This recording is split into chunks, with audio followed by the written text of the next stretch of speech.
Hello everyone, আজকে নিয়ে চলে এসেছি তোমাদের সাথে শেয়ার করতে নতুন একটা হেয়ার প্যাকের ভিডিও।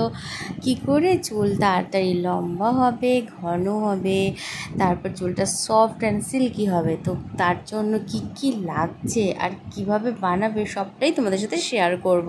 তো চলো দেখে নেওয়া যাক। তো প্রথমে আমি আমার অ্যালোভেরা গাছ থেকে কয়েকটা অ্যালোভেরা কেটে নিলাম, ডাল কেটে নিয়ে কিন্তু এগুলো সঙ্গে সঙ্গে আমি ব্যবহার করব না, কারণ অ্যালোভেরা কেটে সবসময় রেখে দেবে। কারণ অ্যালোভেরা থেকে যে একটা হলুদ রঙের কষ বার হয়, ওটা বার না করে যদি তোমরা কেটে সঙ্গে সঙ্গে ব্যবহার করো তাহলে কিন্তু হাত, তারপর যেখানে যেখানে মানে ব্যবহার করবে, স্কিন হোক বা হেয়ার হোক, চুলকোবে। তো অ্যালোভেরার কষটা বেরিয়ে যাওয়ার পর কিছুক্ষণ রেখে দেবে, বেরিয়ে যাওয়ার পর তারপর ব্যবহার করবে। তো এই যে দেখেছো হলুদ হলুদ কষটা বেরোচ্ছে। আর হেয়ার প্যাক ব্যবহার করার আগের দিন কিন্তু শ্যাম্পু করবে অবশ্যই, চুলটা যেন পরিষ্কার থাকে, চুলে কোনো সিরাম অ্যাপ্লাই করবে না। তো এখানে আমি বাটিতে ফিল্টারের জল নিয়ে নিয়েছি, আর নিচ্ছি হচ্ছে 1 চামচ তোমার মেথি, আর 1 চামচ কালো জিরে, আর 1 চামচ ফ্লেক্সিড। এই তিনটেকে আমি গ্যাসে বসিয়ে দিলাম ফোটার জন্য। কিন্তু ফুটতে দিয়ে গ্যাসে বসে আমি কিন্তু গ্যাসের মানে ফ্লেমটা একদম কমিয়ে রেখেছি, কারণ আমার অ্যালোভেরাটাও ওর মধ্যে অ্যাড করতে হবে। তো বেশ কিছুক্ষণ হয়ে গেছে, অ্যালোভেরাটা কেটে রেখেছি, এবার অ্যালোভেরার কষটাও বেরিয়ে গেছে। আর এই অ্যালোভেরাটা কিন্তু তোমরা মানে স্কিনে অ্যাপ্লাই করো না, হেয়ারে অ্যাপ্লাই করো, কারণ এটা তো পিউরিফাই করা যাচ্ছে না। বাজার চলতি যে অ্যালোভেরা জেলগুলো পাওয়া যায় অনেক কোম্পানিরই আছে, মামাআর্থ, ওয়াও, তারপর পতঞ্জলি, যে যেটা ভালো লাগে যেটা ব্যবহার করতে সেটাই ব্যবহার করো, ওটা স্কিনের জন্য। আর এটা তোমরা যে কোনো হেয়ার প্যাকে অ্যাপ্লাই করতে পারো। আর তো এই যে এইভাবে অ্যালোভেরাটা কেটে তুলে নিচ্ছি।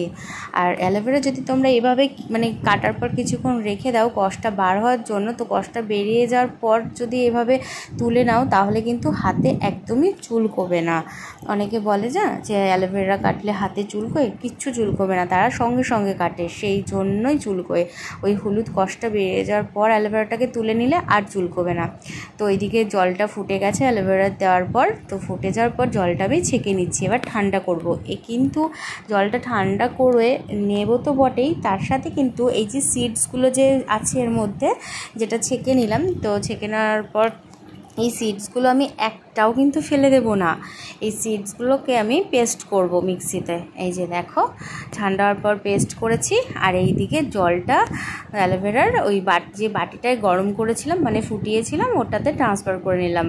নিয়ে এবার এই মাসলিন ক্লথের ওপরে ওই সিডসের পেস্টটা দিয়েছি, আর মিক্সিটা থেকে একটু ফিল্টারের জল দিয়ে ধুয়ে নিয়ে নিয়েছি মিক্সিটা থেকে, কারণ ওটা মিক্সির গায়ে লেগেছিল, তো সেটা নিয়ে নিয়েছি পেস্টটা নিয়ে এইভাবে মাসলিন ক্লথের মধ্যে নিয়ে আস্তে আস্তে ভালো করে চেপে চেপে অনেকক্ষণ ধরে আমি এই যে এরকম সাদা একটা পেস্ট বার করে নিয়েছি। একটু ধৈর্য ধরে এটা করতে হবে, কারণ অনেকটা পেস্ট বেরোবে মানে এটার থেকে। আর তোমরা যদি এভাবে না ছেঁকে নিয়ে মাথায় ডিরেক্ট ওই পেস্টটা লাগাও না, কী হবে, সিডসগুলো চুলের মধ্যে লেগে থাকবে, মানে শ্যাম্পু করার সময় চুলটা খুব ভালো করে তো ধুতে হবেই, কিন্তু যতই ধোও ওই মানে সিডসটা লেগে থাকবে, দেখতে খুব খারাপ লাগবে, মনে হবে চুলে উকুন হয়েছে, লেগে আছে, বা অন্য কিছু নোংরা লেগে আছে, খুশকি বা কিছু।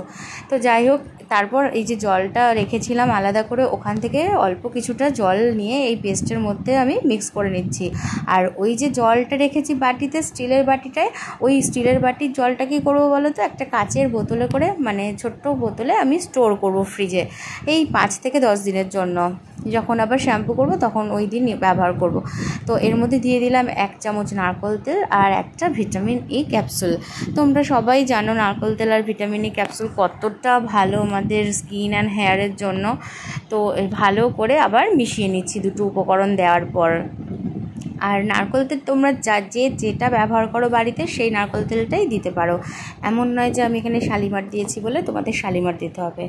তো এই যে দেখো আমি চুলটা এখন তোমাদের সামনে খুলছি, রাত্রে বেঁধে শুয়েছিলাম, চুলে গার্ডারে একটাও চুল নেই। আগে না আমার এই গার্ডার খুললেই অনেক চুল উঠতো গার্ডারের সাথে।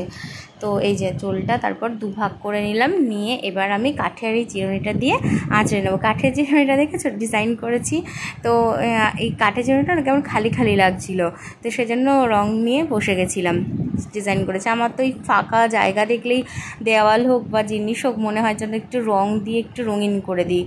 তো আর চেষ্টা করবে চিরুনি কাঠের ব্যবহার করার। তো কাঠের চিরুনি দিয়ে আমি ভালো করে চুলটাকে দুভাগ করে নিয়ে আঁচড়ে নিচ্ছি। আর খুব জোরে জোরে একদমই করবে না, তাতে চুল আরও ছিঁড়ে যাবে। তো আস্তে আস্তে চুলটাকে জট ছাড়িয়ে নেবে। এই যে, আর আমি শ্যাম্পু করার সময় মানে শ্যাম্পু করার আগে আর কি, বা কোনো হেয়ার প্যাক অ্যাপ্লাইয়ের আগে বা অয়েল ম্যাসাজের আগে আমি চুলটা সব সময় জট ছাড়িয়ে নিই, তাতে খুব ভালো হয়, চুলটা কম ওঠে। আর এই যে এবার আমি চুলটাতে হেয়ার মাস্কটা লাগাবো। চুলটাকে দুভাগ করে নিয়েছি। এবার এই যে দেখো, দেখতে এমন লাগছে না যে মনে হচ্ছে ওট স্মুদি, আমরা মনে হচ্ছে ওট স্মুদি নিয়ে বসেছি, কিন্তু না, এটা খাওয়া যাবে না, এটা চুলের জন্য, তো চুলের খাবার। তো চুলের মধ্যে ভালো করে আরেকবার প্যাকটা আমি মিশিয়ে নিচ্ছি সবগুলো একসাথে। তো মেশানোর পর এইবার চুলের মধ্যে আস্তে আস্তে করে এটা অ্যাপ্লাই করব। এই যে চুলের ওপরটায় অ্যাপ্লাই করছি, এরপর আস্তে আস্তে বিলি কেটে চুলটা অ্যাপ্লাই করব। এটা না কেউ অ্যাপ্লাই করে দিলে খুব ভালো হয়, বাড়িতে মা বা ঠাকুমা বা দিদি বোন কেউ থাকলে, মানে এটা খুব সুবিধা হয় অ্যাপ্লাই করতে। তো যাই হোক, আমার কেউ নেই, আমি একা একাই দিচ্ছি, তাতে কোনো অসুবিধা নেই, একা একাও দেওয়া যায়। তো দিয়ে দিলাম, দিয়ে এবার এই যে এটাকে লাগিয়ে 1 ঘন্টা রাখবো। আর এটা লাগানোর পর না পুরো চুলটাতেই যখন দুপাশটা লাগানো হয়ে যাবে, তারপর কিন্তু হালকা হাতে জাস্ট 5 মিনিট একটু হালকা হাতে ম্যাসাজ করে দেব, দিয়ে তারপর চুলটাকে বেঁধে রেখে দেব। আর এই 1 ঘন্টার মধ্যে আমি ঘরের কাজগুলোও সেরে নেব। আর এটা কিন্তু আমি সকালবেলা মানে অ্যাপ্লাই করছি, কারণ আমার এই 1 ঘন্টা বসে থাকলে চলবে না, সময়ের দাম অনেক, আর এই সময়ের মধ্যে আমাকে কাজ সারতে হবে। তো এটা হেয়ারে অ্যাপ্লাই করার পর প্যাকটা, তারপর এবার আমি ঘরের কাজে হাত দেব। তাহলে 1 ঘন্টাও কমপ্লিট হয়ে যাবে, কাজগুলোও হয়ে যাবে, সময়টা নষ্ট হবে না, তাই না? তো এই যে দেখো, এই যে এরকমভাবে হালকাতে ম্যাসাজ করে নিতে হবে। আর তোমরা জানোই যে ফ্লেক্সিড স্কিন অ্যান্ড হেয়ারের জন্য কতটা ভালো, মেথিটাও খুব উপকারী আমাদের হেয়ারের জন্য, আর কালো জিরে তো অবশ্যই ভালো। তো যারা জানো না, একটু প্লিজ গুগল করে নিও।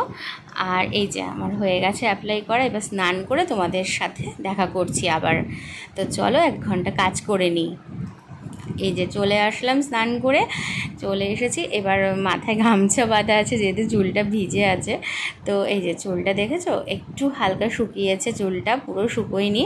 তো এই মতো অবস্থায় চুলে সিরাম বা অ্যালোভেরা জেল মেখে নেবে। যে অ্যালোভেরা জেলটা মানে তোমরা দোকান থেকে কিনেছো, সেই অ্যালোভেরা জেলটা কেনা আছে, ওইটা আমার কাছে পতঞ্জলি আছে, পতঞ্জলি দেবো। বা সিরাম, আমার সিরামটা না আমি খুঁজে পাচ্ছি না, আমার কাছে একটা হেয়ার সিরাম আছে। তো তোমাদের কাছে যে হেয়ার সিরাম আছে তোমরা সেটাই অবশ্যই অ্যাপ্লাই করবে। ভেজা চুল কিন্তু একদম আঁচড়াবে না, তাহলে আরও বেশি ঝরে পড়বে। তো কেমন লাগলো জানিও, আর অবশ্যই ট্রাই করো। সবাই খুব ভালো থেকো।